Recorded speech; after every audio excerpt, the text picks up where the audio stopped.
What's up, everybody? So, in collecting a miniature wargaming army, you are going to be exposed, particularly when you're new and haven't done anything in terms of painting up models before. You're going to get exposed to a lot of the traditional run-of-the-mill important stuff, of course, but a lot of the more commonplace stuff. The miniature wargaming formulated paints, the brushes, the glues, clippers, hobby knives, files, basing material, and the like. All the stuff you need to paint up an army. And that's all well and good. But as you get more involved in painting up a forest, you may discover stuff on your own. You may hear some less commonplace stuff that can be really useful to help you out. So I'm going to go over just a few here in this ramble because I figure if I can point it out for newer hobbyists out there now as opposed to later for them, they can get a jump start on using the really cool stuff. So, with that said, let's jump right into it here. And let's go into rubbing alcohol. Isopropyl alcohol, or rubbing alcohol, or I think it's also known as white spirit across the pond, is really useful for a couple of reasons.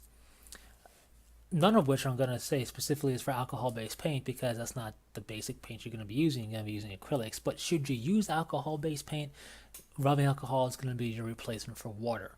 Everything you would do with water with acrylics, you would do with rubbing alcohol for alcohol-based paints.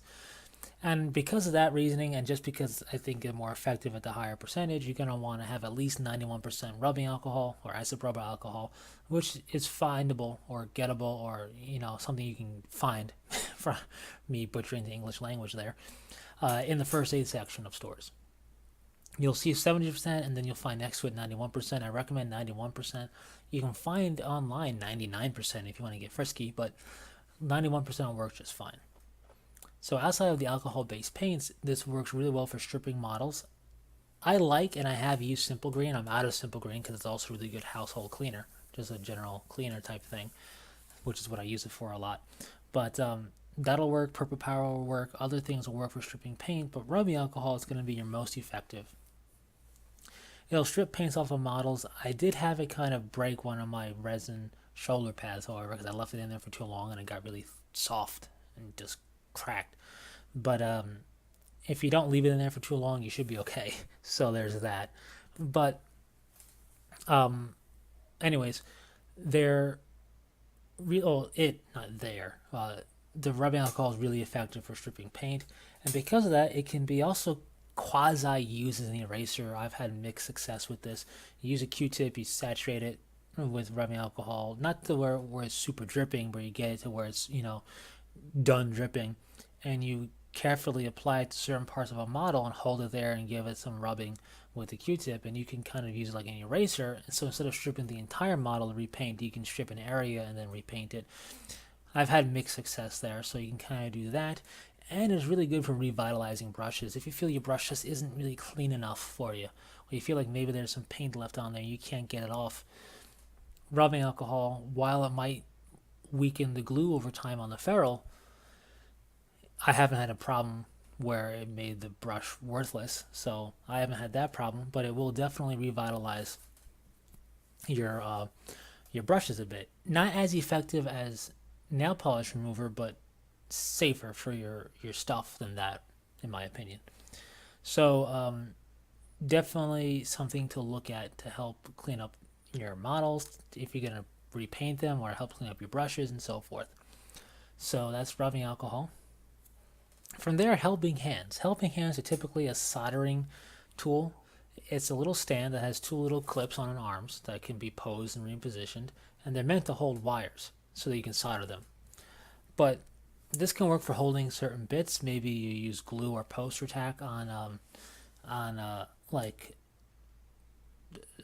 skewers, like wooden skewers or toothpicks to hold bits, and then you can hold the wooden skewer or toothpick with the helping hand and the bit's free to paint. Or what really is good for is infantry on bases. You can clip the base, hold it steady in a position for a long period of time, and you can paint it that way. It can be useful. It can free up your other hand to maybe brace your hand for real fine detail, or just be helpful in holding it in one position for a long time without having to be tired with your arm or whatever. Some of them have magnifying glasses on them, which can also be helpful, but really the helping hand is just meant to hold things in a certain position and just keep it there. And that you might find that useful, you might not. It's a situational and dependent tool, but it's something worth looking into if you're wondering, how can I have this just held in a certain way? That is a way to do it with the helping hand. From there, what's obvious, but also at the same time maybe not so obvious, is a desk lamp. Now, why do I say it that way? I say it that way because a desk lamp is really useful. A LED desk lamp with white light specifically is super useful for painting. But it might not be the most obvious thing because you might have adequate lighting in a room. My room that I paint in my apartment, has adequate lighting for sure. Fantastic lighting for basic everyday things: reading, writing, sitting around, watching the internet, playing video games, stuff like that. It's got great lighting. Doing a base coat on models, the lighting's fine. The moment I try to do anything past a base coat, I want additional lighting.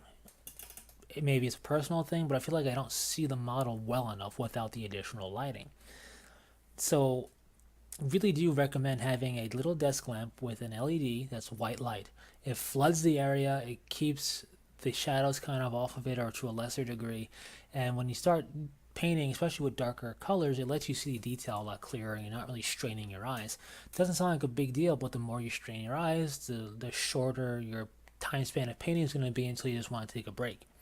So it's helpful. It sounds obvious, and it might be for some, but for others, if your lighting's adequate for basic everyday life, you might not think about having additional lighting for painting. So it's definitely worth looking into. So with that said, poster tack. I kind of mentioned it earlier. Poster tack's a great way to temporarily hold things, maybe hold a bit on a toothpick, like I said. It's a great way to scratch, build, and trial and error by test fitting and scratch building and converting. Converting, customization, ways to add pizzazz and personality to your force and make it have a personal touch is a lot of fun. But in some cases, it can be a bit of a hit or miss. You're trying things out, hoping it's going to fit together the way you envisioned it. If you don't use poster tack. If you use poster tack, you can not 100% perfectly get it to where it would be, but it'll give you a really good general feel of how the model will go together. You can do this even for the basic poses the model's meant to do, just to get a feel for how you would glue things. It's a nice little way to get an idea and an image and know that yes, this will work, or maybe I should do this, or whatever the case may be. And then when you go and actually glue the pieces together, you'll have a lot more confidence and know how to put it together to get it all to fit nicely. Plus, if you're customizing, might tell you, hey, I should file down this part here, or cut this bit off, or do whatever. So, poster tack, blue tack, whatever you want to call it, can be useful for that if you haven't thought about picking it up. All this stuff is something that anybody of any skill level could use and do, in my opinion, and it's relatively inexpensive. Now, the last one I want to bring up is, I think, the one most worth it to pick up and utilize, and that is Micron pens, Pigma Micron pens specifically. They're from the Sakura company, but you'll just look for what the image you'll eventually see in this ramble is, and that's what I recommend picking up, specifically the Micron 005 pen, which is 0.2 millimeters. Their thinnest nib, their smallest tip pen is what I recommend. You can get these in black very easily. They also can come in different colors. You can get individually or in a set. Definitely look for the smallest color you can, or the smallest nib you can, the 005, the 0.2 millimeter. Don't confuse it with a quick glance at 05, because there's a 05 and then there's a 005, and the 005 is the one you want. If you can't find that, the 01 could also be useful, but just go for the smallest nib possible. The reason I recommend this is it's a fantastic thing, even just the black pen. It's fantastic for doing what inks and shaders are kind of intended to do, to get into the recesses. You can do the pen for a lot cleaner, crisper control and not really worry about accidentally painting into those recesses. You can still use inks and shades to just put shade paint and whatnot to go down there. But if that, didn't work out too well for you, you painted over a little bit too much, instead of going back in there carefully with a wash, which could build up and spill over. You can use the pens to have really precise control, and it works fantastically. I still use washes for certain areas, but for really crisp kind of armor linings, like on Power Armor or Space Marines, and if it's in black, I'm going to use a Micron pen. They come in different colors too, reds, blues, purples, yellows, and the like. So you might have a need for one of the other colors. So take a look at that and try them out. One way they could be really useful is for Tau Sept markings. They tend to be very rectangular, crisp markings, and the paintbrushes aren't always the best for doing that, but a pen is. So it can work well for that. Or if you're going to freehand, like a tactical arrow or a skull, even if you're good at drawing, you can use one of these Micron pens in whatever color that you think would work and freehand that way. So a lot of versatility in use. You can do it for scroll work, scripture writing on the side of tanks and what have you. It can work really well for that as well. Chaplain scroll work. For actually writing words, like on nameplate scrolls, it can work also. Very handy. It's what I use whenever I'm able to for doing anything like that, is a Micron pen. Are there other companies out there with a similar product? Probably, but I find the Pigma Micron pens work, so I don't even look elsewhere. Again, not that expensive to get at least to the 0051 and be about your business. Tips for using these specific pens, however, is write on some scrap paper first to get the ink flowing out of the nib, especially for the really thin 0051. If they sit for a bit, the nib kind of dries up a little, and you just got to get the ink, coax the ink to flow again. Once you do, it'll work no problem. Now, since we're writing on paint, you're going to want the model to be 115% dry. So if you think it's dry, give it a few more hours. Honestly, I've had it where the paint technically was dry, but it was also still very soft. They didn't quite cure. It was dry, but not hard, if that makes any sense. It's the best way I can put it, where if you touched it, it wouldn't lift, you wouldn't leave any fingerprints, but it's still a malleable surface because it wasn't fully dry, I guess, or 100% cured on the model. And I'm talking acrylics here. So whatever paints you use, let it fully dry. And I haven't tried it on any oil-based paints. I imagine you might have some problems there, but on acrylics it works.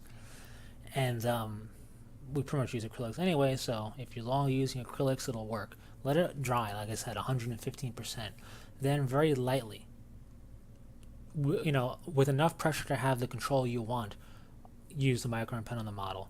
If the paint's soft at all, it'll dig into the paint and leave an indent, or won't really write, but gum up the Micron pen. Then you might have to repaint the area. You have to clean the Micron pen off and coax the ink out again.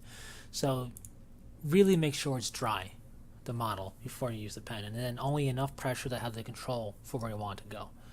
And then it'll work fantastically.